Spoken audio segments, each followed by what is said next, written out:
नमस्कार। आपका अखबार के YouTube चैनल पर आपका स्वागत है। मैं हूं प्रदीप सिंह।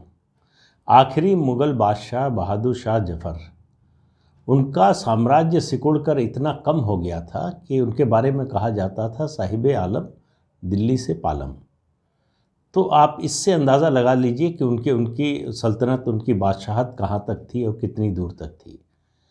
कुछ कुछ वही हाल उसी दिशा में कांग्रेस पार्टी जा रही है। ये बात अगर आज राहुल गांधी के बारे में कही जाए तो गलत नहीं होगी। आज पूरी तरह से सही भले न हो, लेकिन भविष्य उसी ओर जाता हुआ दिख रहा है।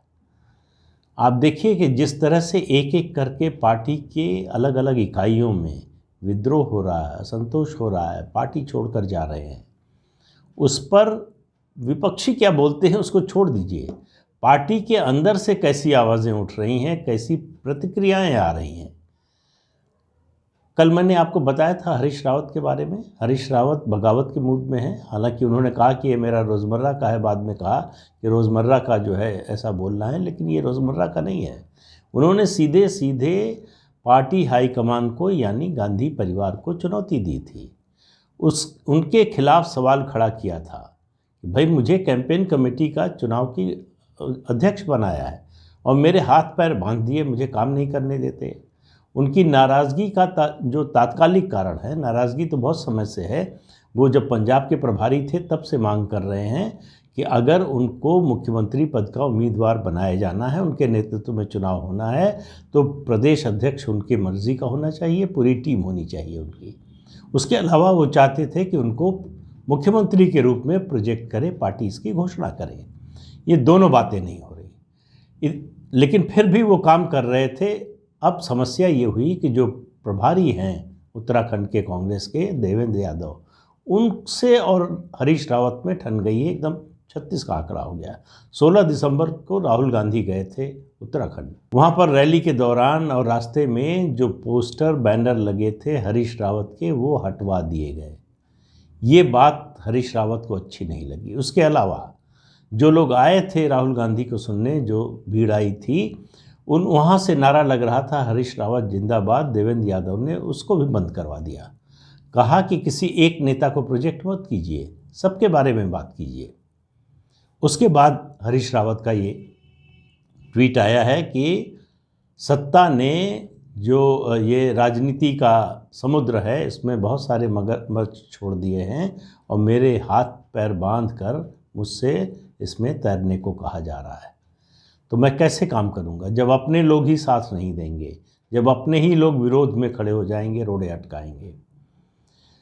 तो उनके इस ट्वीट पर आज प्रतिक्रिया आई है मनीष तिवारी की, जो पंजाब से लोकसभा सदस्य हैं, जो G23 के भी सदस्य हैं।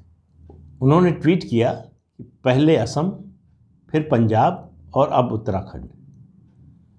उन्होंने उसके आगे पंजाबी में 2 वाक्य लिखे, आपको पढ़कर सुनाता हूँ। भोग पूरा ही पौने गए, कसर ना रह जावे कोई।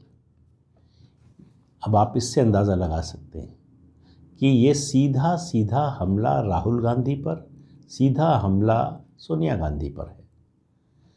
कांग्रेस में गांधी परिवार जिसके नाम का डंका बजता था, जिसके नाम से नारे बनते थे। एक समय था अमेठी में दीवारों पर लिखा हुआ आपको मिलता था, जब प्रियंका वाड्रा की उम्र बहुत कम थी, वो कांग्रेस पार्टी की बाकायदा सदस्य नहीं बनी थी, तब अमेठी की दीवारों पर आपको जगह जगह लिखा मिलता था, पूरे लोकसभा क्षेत्र में, अमेठी का डंका बिटिया प्रियंका। तो बिटिया प्रियंका ने अमेठी में आकर ऐसा डंका बजाया कि भाई साहब चुनाव हार गए लोकसभा का। 77 के बाद गांधी परिवार का कोई व्यक्ति पहली बार अमेठी से चुनाव हारा। लेकिन जो कांग्रेस पार्टी में हो रहा है और जिस तरह से हो रहा है, एक उसमें अब धीरे धीरे एक पैटर्न नज़र आने लगा है कि ये काम राहुल गांधी ही कर रहे हैं या तीनों लोग, परिवार के लोग मिलकर कर रहे हैं, लेकिन राहुल गांधी कर रहे हैं, ये तो बड़ा स्पष्ट नज़र आ रहा है कि जहाँ भी राज्य में एस्टैब्लिश्ड लीडरशिप है, उसके पीछे किसी को लगाओ, उसको अस्थिर करो, उसके बाद उसको या तो वो सरेंडर करे या पार्टी से बाहर जाए।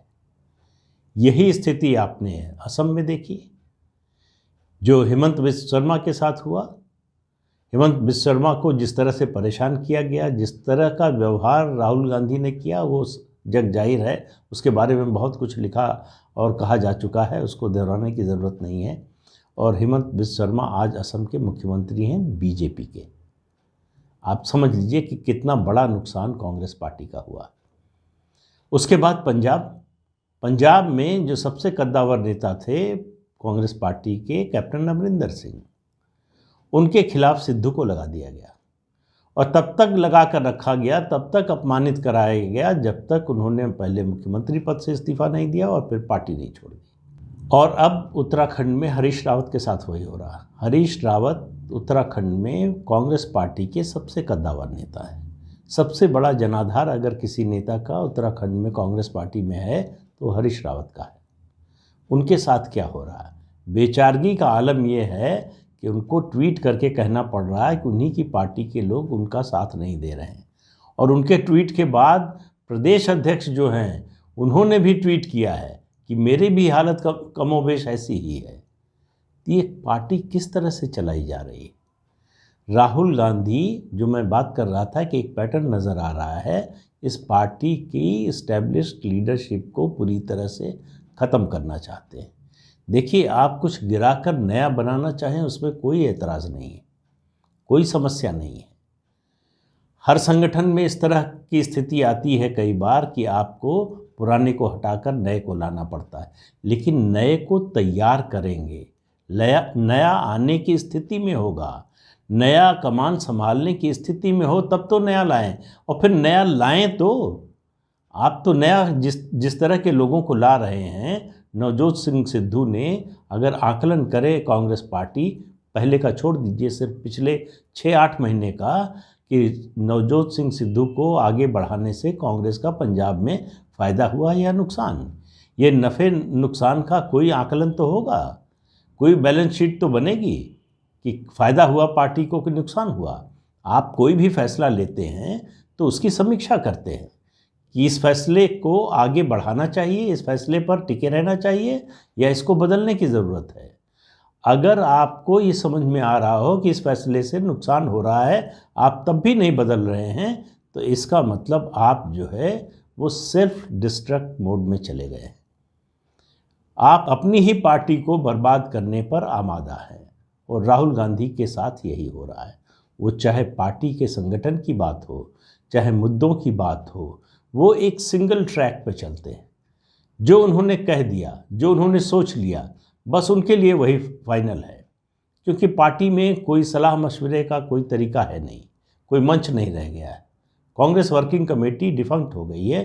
कांग्रेस वर्किंग कमेटी का काम ये है कि समय समय पर अगर ज़रूरत पड़े तो कुछ मुद्दों पर प्रस्ताव पास कर देना, या फिर गांधी परिवार में आस्था जताने का, या फिर गांधी परिवार के किसी सदस्य के बारे में, या किसी सदस्य क्या कहें, समय समय पर राहुल गांधी से ये अनुरोध करना कि आप अध्यक्ष पद संभाल लीजिए।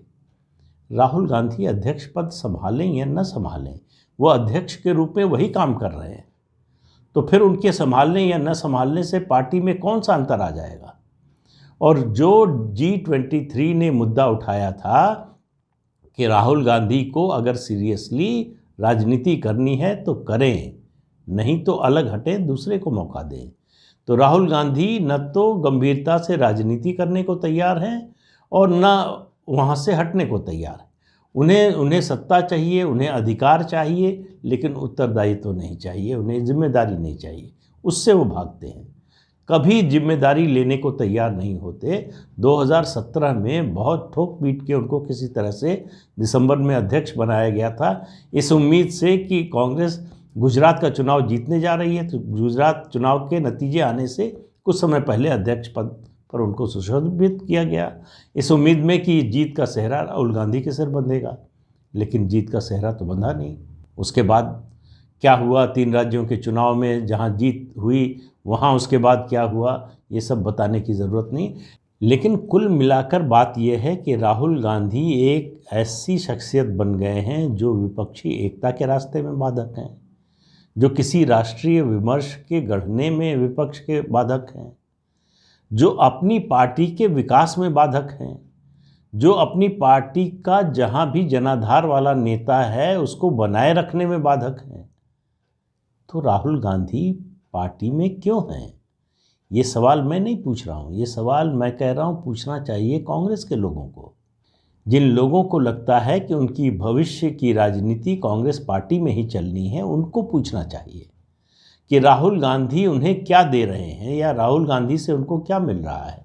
राहुल गांधी वोट दिलाने में नाकाम है, राहुल गांधी संगठन चलाने में नाकाम है, राहुल गांधी विपक्षी एकता का नेतृत्व करने में नाकाम है, राहुल गांधी किसी मुद्दे पर कोई बड़ा राष्ट्रीय विमर्श खड़ा करने में नाकाम है, राहुल गांधी संसद में कांग्रेस पार्टी का नेतृत्व करने में नाकाम है, राहुल गांधी 17 साल बाद भी पार्लियामेंट्री डेमोक्रेसी में कोई छाप छोड़ने में नाकाम रहे हैं।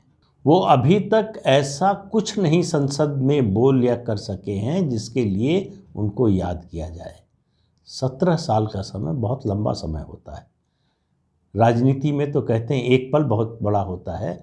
17 साल से जो व्यक्ति उनकी कुल उपलब्धि, उनकी कुल योग्यता यही है कि वो गांधी परिवार के राजनीतिक वारिस हैं, इससे ज़्यादा कुछ नहीं।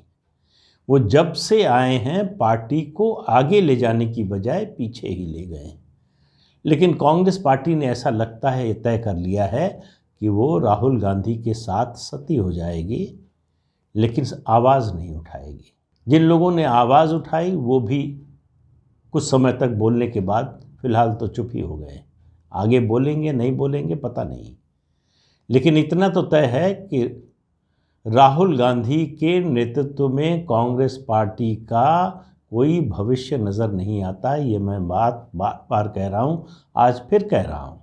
और जब तक राहुल गांधी कांग्रेस में सर्वे सर्वा बने रहेंगे तब तक कहता रहूँगा, क्योंकि राहुल गांधी में कोई बदलाव आएगा, उनकी कार्यशैली में बदलाव आएगा, उनकी सोच में बदलाव आएगा, या उनके जो है कामकाज के ढंग में कोई बदलाव आएगा, ऐसा कोई कुछ भी नज़र नहीं आता। तो राहुल गांधी ने तय कर लिया है कि वो जैसे हैं, जिस तरह से हैं, जितने समय के लिए उपलब्ध हैं, कांग्रेस पार्टी उनको उसी रूप में स्वीकार करे। तो अब नया साल आने वाला है, क्रिसमस आ रहा है, आपको पता चलेगा कि राहुल गांधी फिर विदेश यात्रा पर चले गए हैं। अभी विदेश यात्रा से लौट कर आए हैं।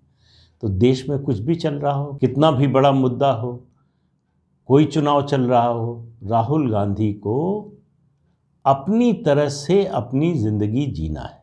उनका सीधा सीधा कहना है कांग्रेस पार्टी के लोगों से, भाई मैं ऐसा ही हूँ, इसी रूप में स्वीकार कर सकते हो तो ठीक है, नहीं तो तुम जानो, मेरा तो कुछ बिगड़ने वाला नहीं।